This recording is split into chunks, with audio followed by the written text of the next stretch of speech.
السلام علیکم دوستو، کیسے ہیں آپ سب؟ امید کرتا ہوں کہ آپ سب خیر و عافیت سے ہوں گے۔ میں آپ سب کو اپنے اس یوٹیوب چینل چگ ٹی وی پر خوش آمدید کہتا ہوں۔ اس میں کوئی شک نہیں کہ والدین کی فرما برداری انسان کی دنیا اور آخرت سنوار دیتی ہے۔ تاریخ گواہ ہے کہ اطاعت والدین بے شمار آسانیاں پیدا کرتی ہے، وہاں یہی اطاعت وسعت رزق کا بھی سبب بنتی ہے۔ آج میں جو قصہ آپ کو سناؤں گا وہ ہے ایک والدین کے فرما بردار بیٹے کا جو راتوں رات حاجت مند سے دولت مند بن گیا، اور یہ قصہ سن کے آپ کا ایمان تازہ ہو جائے گا۔ تو چلیے شروع کرتا ہوں۔ بسم اللہ الرحمن الرحیم۔ بنی اسرائیل کے ایک نوجوان نے ایک لڑکی کا رشتہ مانگا تو لڑکی کے والدین کا مثبت جواب ملا۔ اسی نوجوان کا ایک چچا زاد بھائی تھا جو کہ انتہائی بدکار تھا۔ اس نے بھی اسی لڑکی کا رشتہ مانگا، اسے انکار ہوا، نفی میں جواب ملا۔ تو جیسے ہی منفی میں جواب ملا تو وہ اپنے چچا زاد بھائی جس کو جواب ہاں میں ملا تھا اس سے حسد کرنے لگا، جیلس ہونے لگا۔ تو وہ نوجوان جو بدکار تھا اس کی حسد کی آگ اتنی بڑھ گئی کہ اس نے ایک رات اپنے چچا زاد بھائی جس کو مثبت جواب ملا تھا اس کو قتل کر دیا اور اس کی لاش محلے میں پھینک دی۔ اگلی ہی صبح اسی قاتل نے مقتول کے جنازے میں واویلا مچا دیا، رونے لگ پڑا، پیٹنے لگ پڑا، کہنے لگا اسے کس نے مار دیا، اس معصوم کو کس نے مار دیا، یہاں تک کہ خون بہا کا تقاضا کرنے لگا۔ کہنے لگا جس نے اس کو مارا ہے وہ اس کا خون بہا دے، اگر اس کے قاتل نہ ملے تو سب لوگ اس کا خون بہا دیں۔ یہ بات سنتے ہی لوگوں میں اختلاف ہو گیا، چونکہ قاتل کی تلاش آسان نہ لگ رہی تھی، ناممکن سی لگ رہی تھی، اور قتل و غارت ہونے کا بھی امکان ہو گیا تھا۔ اس خطرے کی وجہ سے سب لوگ اکٹھا ہو کر وقت کے نبی حضرت موسیٰ علیہ السلام کے پاس آئے اور کہنے لگے کہ آپ اللہ سے قاتل کی شناخت کے بارے میں سوال کریں، کیونکہ حضرت موسیٰ علیہ السلام اللہ سے بات کرتے تھے۔ حضرت موسیٰ علیہ السلام نے اس مشکل کو حل کرنے کے لیے اللہ کے حضور درخواست کی۔ اللہ نے موسیٰ علیہ السلام کو حکم دیا اور حضرت موسیٰ علیہ السلام نے وہ حکم قوم کو بتا دیا۔ وہ حکم کیا تھا؟ اللہ کے نبی نے فرمایا کہ اللہ تمہیں حکم دیتا ہے ایک گائے ذبح کرو اور اس کے گوشت کا ٹکڑا مقتول کے جسم پہ مارو اور وہ زندہ ہو جائے گا اور خود قاتل کی شناخت کرے گا کہ کس نے مجھے مارا ہے۔ اب اگر بنی اسرائیل کے لوگ اگر کوئی بھی گائے ذبح کر دیتے اور اس کا گوشت کا ٹکڑا مقتول کے جسم پہ مار دیتے تو اس کا مسئلہ حل ہو جاتا، پر نہیں، لیکن وہ بات کی کھال اتارنے لگے، کیونکہ ان کی عادت تھی کہ وہ بات کی جزیات میں جاتے تھے۔ جیسے کہ میں نے آپ کو پیچھے ایک قصہ سنایا تھا کہ جب فرعون کا لشکر ان کے پیچھے تھا، وہ گہرے میں آ چکے تھے، پھر بھی وہ جب حضرت موسیٰ علیہ السلام نے دریائے نیل پر عصا مارا اور ایک راستہ بن گیا تو انہوں نے کہا کہ ہم 12 قبائل ہیں، ہم ایک راستے سے نہیں جا سکتے، تو حضرت موسیٰ علیہ السلام نے 12 جگہ پر عصا مارا اور 12 راستے بنے اور یہ ایک ایک راستہ لے کر چلنے لگے۔ چلیے میں اپنے آج کے قصے کی طرف دوبارہ آتا ہوں۔ تو جناب اب یہ لوگ جو اللہ نے حکم دیا اس میں بھی جزیات میں جانے لگے، اور اللہ نے بھی اور مشکل کر دیا۔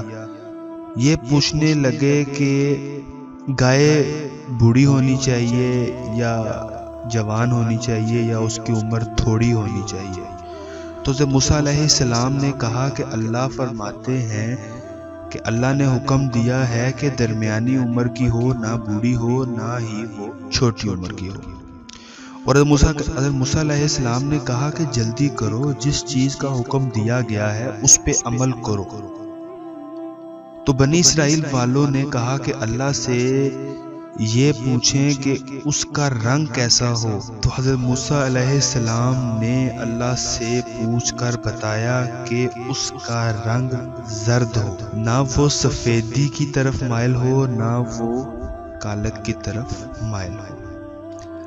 تو اب بنی اسرائیل والوں کو ابھی بھی تسلی نہیں ہوئی، تو انہوں نے یہ پوچھا کہ آپ تھوڑی سی وضاحت اور کروا دیں، کیونکہ ایسی تو بہت سی گائے ہیں۔ تو اللہ کے نبی نے اللہ سے دوبارہ پوچھا تو اللہ نے حکم دیا کہ ایسی گائے ہو جو زمین پر ہل نہ چلاتی ہو اور کھیتوں کو اس نے پانی نہ پلایا ہو، اس کے اندر اس کے حقیقی رنگ کے علاوہ کوئی اور داغ نہیں ہونا چاہیے۔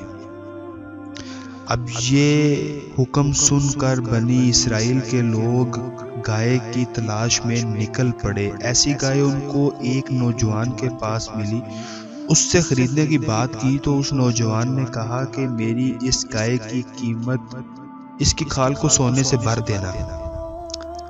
اب منہ مانگی قیمت سن کر وہ سب لوگ حضرت موسیٰ کے پاس آئے اور سارا ماجرا بتایا۔ اب موسیٰ علیہ السلام نے کہا کہ تمہارے پاس منہ مانگی قیمت ادا کرنے کے علاوہ کوئی اور آپشن موجود نہیں ہے، لہٰذا تمہیں وہ گائیں خریدنی ہوگی، کیونکہ مذکورہ تمام خصوصیات اس گائے میں موجود ہیں۔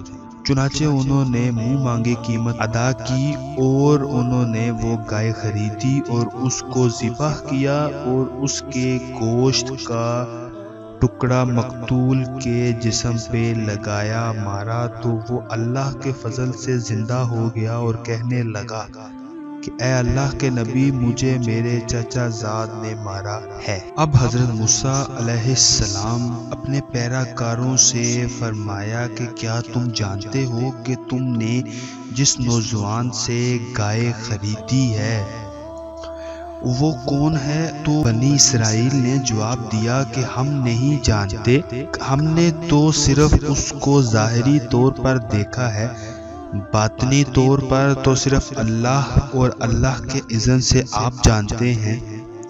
تب حضرت موسیٰ علیہ السلام نے کہا کہ جس نوجوان سے تم نے گائے خریدی ہے اور اس کو ذبح کر کے قاتل کو پکڑا ہے، وہ نوجوان اپنے والدین کا بڑا فرما بردار ہے، اس کی والدہ فوت ہو چکی ہے، وہ جوان کاروبار کرتا ہے۔ ایک دفعہ کا ذکر ہے کہ اس نے اپنے کاروبار کی ایک بہت بڑی ڈیل کی اور اس نے خریدار سے وعدہ کیا کہ فلاں دن میں تم کو تمہارا سامان دوں گا، اور اس دن وہ سامان خریدنے والا آ گیا، پر دکان بند تھی اور دکان کی چابی اس کے والد کے پاس تھی۔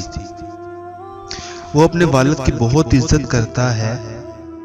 جب اس نے دیکھا کہ میرے والد صاحب سو رہے ہیں، آرام کر رہے ہیں، تو اس نے ان کو نہیں جگایا۔ اس نے اپنے والد کے آرام کو خراب نہیں کیا، اس نے اپنے والد کو جگانے سے بہتر اس ڈیل کو ختم ہونے کو سمجھا۔ اس نے اپنے والد کو جگایا نہیں، حتیٰ کہ جو خریدار تھا وہ چلا گیا اور اس نے وہ ڈیل ختم کر دی۔ اس کے بعد جب اس کے والد صاحب جاگے تو اس نے سارا قصہ بتایا، تو والد نے خوش ہو کر اس کو دوا دی اور ایک گائے تحفے میں دی اور کہا کہ